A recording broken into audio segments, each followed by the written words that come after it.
Rising stars Asia কাপের ফাইনালে পাকিস্তানের কাছে হেরে আবারও স্বপ্নভঙ্গ হলো বাংলাদেশের।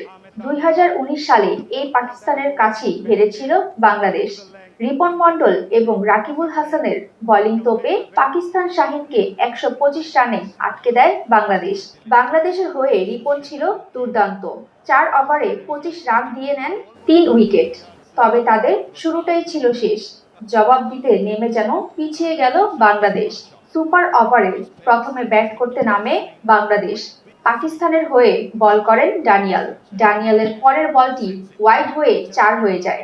তার পরের বলেই জিসানকে বোল্ড করেন ড্যানিয়েল। তাতে ৬ রানেই শেষ হওয়া বাংলাদেশের ইনিংস। যদিও শেষ ওভারে ৭ রান লাগলেও তা নিতে পারেনি বাংলাদেশ। সুপার ওভারে ব্যাট করতে নেমে কোনো উইকেট হারায়নি পাকিস্তান।